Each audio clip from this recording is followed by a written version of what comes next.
Hey, welcome back to another episode of e-commerce on tap brought to you by Sourcify. I'm your host, Nathan Resnick, and today we're joined by Emily from Zenni. Emily, thank you so much for coming on. Hey, Nathan. Thank you. Thanks for having me.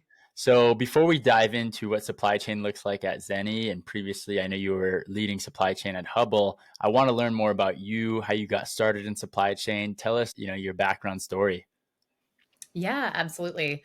So I have a little bit of an unconventional way of getting here. Actually started out wanting to be a dancer in New York. So I have a Bachelor of Arts in Dance from Hofstra University, believe it or not.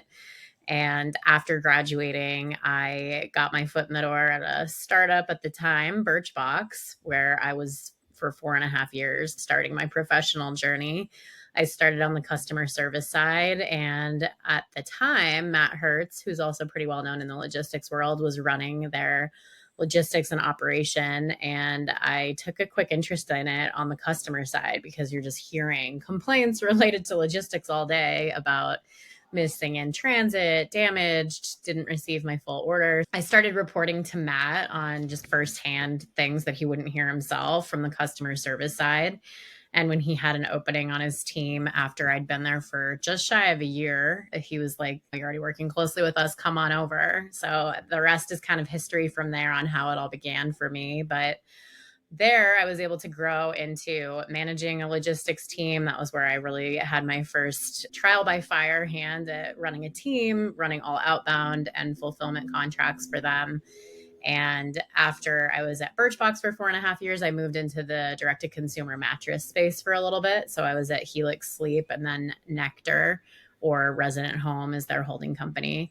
And from there, I spent 4.5 years at Hubble, owning the end to end operation and supply chain. And now, most recently, just within the last month, I've started a new endeavor at Zenni Optical. So have focused in the optical space most recently. That's amazing. You've covered so many areas of e-commerce and especially across many high growth e-commerce brands. I feel like so many people are going to be curious about your experience at Hubble because Hubble really grew like a rocket ship in the e-commerce world, direct to consumer, prescription, not necessarily eyewear, but contact lenses. And I think that's one of the really interesting stories in the e-commerce journey where traditionally you'd have to go to your doctor to get what Hubble does online. And so I'm curious, what did that growth look like in your supply chain? Walk us through that story. I know you ended up managing the end-to-end supply chain, but in the early days, how do you grow a contact lens supply chain quickly? Yeah, that's a great question. Good point. So, over the course of 4.5 years there, I saw the company really double in size in terms of revenue, which was exciting. I think COVID was a nice leg up for the contact lens industry as it pertains to e-commerce. For better or worse, with ECPs having to close down, it drove a lot of traffic online. So the company really benefited from that growth. But I certainly expanded my role quite a bit while I was there. When I initially started, it was just supposed to be vice president of supply chain. And it quickly grew out from supply chain to I'm really running all operations and some biz dev and sourcing. I took on quality and compliance space, which is really important in optical because you are selling a class 2 medical device. So you're constantly maintaining the highest quality standards, filing reports with necessary government bodies on a regular basis. So that was a big undertaking. I also, as time went on, took on the verifications department. So, how we verified scripts before shipping any contacts in the United States to customers. And so it was a big change, just as tends to happen in a small, fast paced environment. The longer you're there, you can end up taking on more under your hat, so to speak. Grew quite a bit from being a team of one for the first year to having a team of about 7 people by the end of it. So it was really exciting. Definitely an awesome period of growth. I helped them source and launch their two most recent white label products, which is Hydro by Hubble and Sky High, which is a silicone hydrogel daily lens. So worked with offshore manufacturers to get those off the ground for them, which was really exciting. And I wish them all the best in growing those two brands. I think there's some awesome opportunity ahead for them. That's amazing. I'm curious because I think a lot of supply chain leaders are wondering when it comes to a FDA regulated industry like contact lenses, What does that look like and entail from a supply chain standpoint? I assume you have to ensure your suppliers meet certain audit requirements. And then in terms of dealing with overseas suppliers, how does that intertwine with the FDA and dealing with a regulated product like contact lenses? Yeah, totally. One of the first things that we have to look for are manufacturers that already have FDA approval to sell their product in the United States. So you need what's called a 510K on the product, which is the FDA's process of approving the product for sale. And so we were always super above board in those endeavors. But that's a main box to check. And then from there, of course, you're looking at like quality and compliance, making sure there's no red flags in terms of recalls or product issues in the past. And we're, of course, maintaining an internal quality program. We're also working with external experts on quality at all times to make sure that we're maintaining all of proper protocol per the FDA and FTC. So certainly a lot goes into it. One of the things that we did take the opportunity to do with the new lenses was source outside of Taiwan a little bit. So the first product that we sold at Hubble was a daily disposable lens coming out of Taiwan. And we just wanted to diversify risk a little bit, de-risk, diversify the supply chain. So the secondary lens is actually coming from Singapore, and then the third is produced in Malaysia. So, of course, staying in the Southeast Asia region, but moving out of Taiwan so that the products would have equilibrium on where they were coming from. But a big part of what went into sourcing those lenses is certainly starting on the quality and compliance side and the regulatory necessities, but then it's also your typical supply chain issues like where's it shipping from? Can they handle the capacity? Do they have any concerns about being able to scale the product with us? Things like that that went into it too. I'm curious because I think a lot of people wonder about working in such a high growth environment when it comes to supply chain.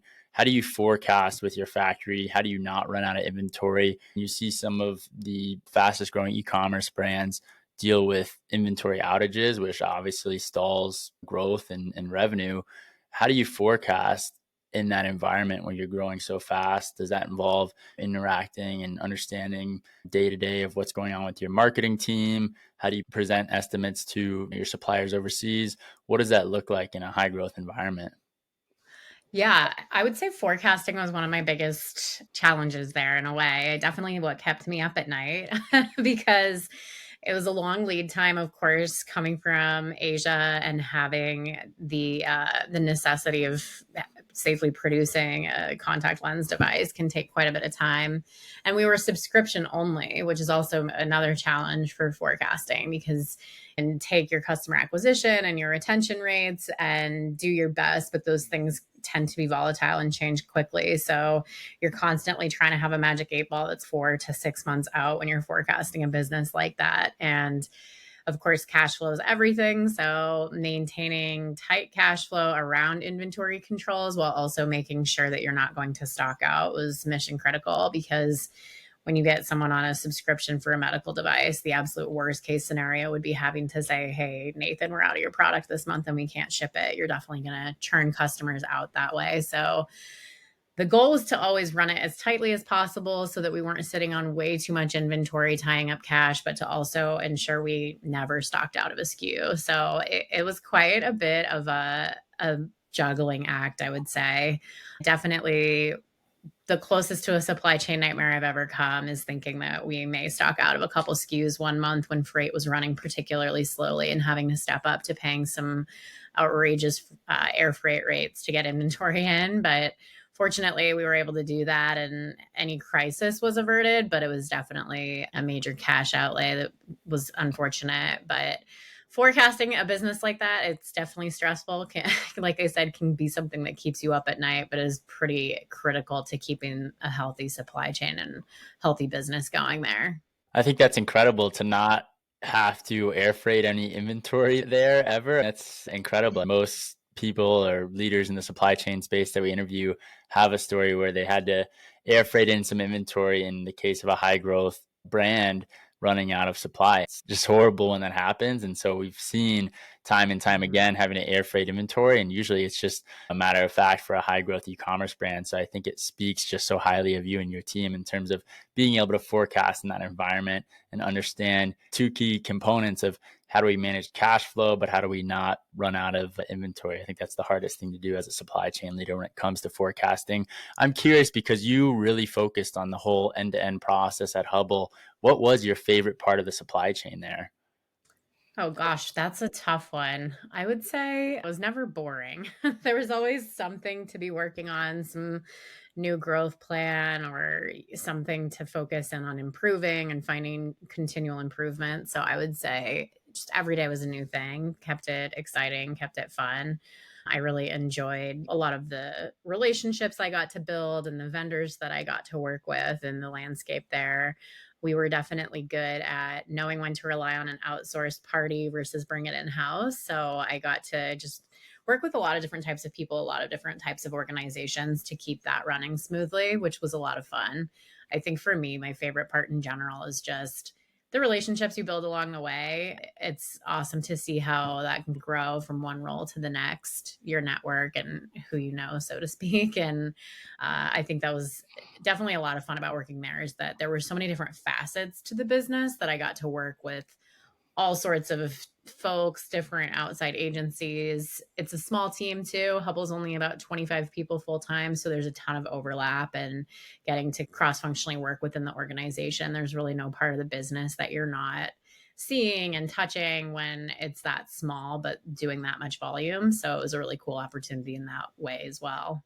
That's awesome. And then now at Zenni Optical, what are some strategic bets you're making this year? What excites you about being at Zenni Optical this year? I think their supply chain is a lot different than Hubble's in the sense that though eyewear is FDA regulated, it's a completely different industry.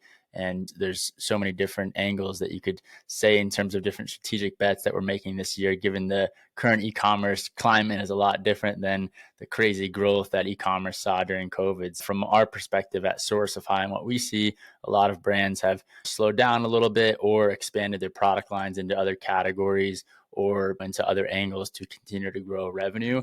But from a forecasting standpoint, it's really challenging looking back at the past 3, 4 years where freight rates were through the roof, demand was sky high. And now, fortunately, freight rates have gone down a lot, but also for some brands, demand has gone down a bit too. So I'm curious, what kind of strategic initiatives are you looking at Zenni Optical and what's exciting you this year?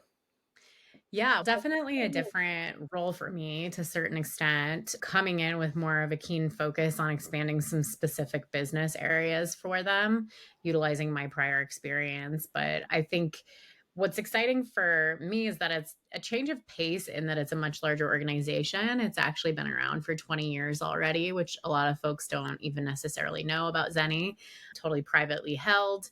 And it's awesome to have the opportunity to build something again. I think in a much bigger team, but getting the opportunity to kind of ground up, lay my stamp on something is awesome.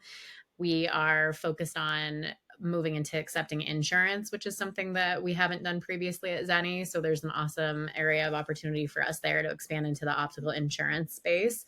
But I think that I'm really just excited about having that change of pace with the larger size team and the resources around me being different. It's nice to mix it up a little bit, I think, in terms of the size and the scope of the organization that you're working for. So I think that there's, again, endless potential here as well for the growth that we have planned and the new business to business strategies that we're working on, but also for me probably the furthest step away from end to end supply chain that I've had in a while. So it'll certainly be a new challenge for me. I think I'm used to really owning the whole thing. And of course, Zenni's already so well established and really already has kind of state of the art supply chain and operations in place that this will definitely be a different spot for me to be in. But I think it's exciting. I think it's kind of part of my growth at this point to be part of a larger size organization that takes a little bit of a step back, actually, on having some of the oversight that I had previously. That's awesome. I'm excited for you. One question that we like to ask as we wrap up here on e-commerce on tap is what's a hard lesson that you're grateful that you've learned? So this could be over your whole career, whether it be handling the supply chain of a fast growth mattress brand or contact lenses, whatever it may be, any hard lessons that come to mind that you'd like to share?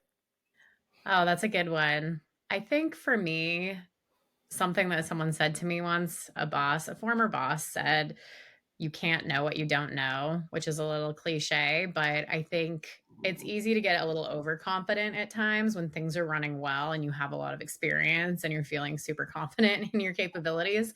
It can be humbling at times to need to take a step back and try to think about what you might not know in a situation to make sure you're really setting yourself up to mitigate risk, to plan for any potential pitfalls. I think COVID taught us anything in the supply chain. It's you can't have enough of a backup plan, even when you think you have continuity in place and you have vendors waiting to go if you need more freight or you need more outbound.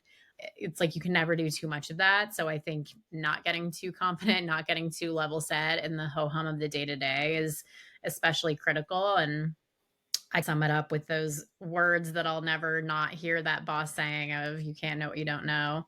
That's definitely something that I've seen play out in a couple different ways, whether it's on the forecasting side or sourcing a vendor where you think it's going to be great and then maybe something goes by the wayside, something that you may have overlooked and vetting them out. Things like that will always come up. And I think it's like how you react to them and how you take the learnings forward. I love that. I love that line. That's awesome. Emily, thank you so much for coming on e-commerce on tap. If people want to get in touch or follow you, where can they find you?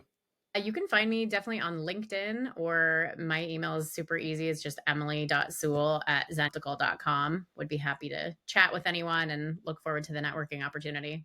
Awesome. Sounds good. Emily, thank you again. And thank you everyone for listening in to this episode of e-commerce on tap brought to you by Sourcify.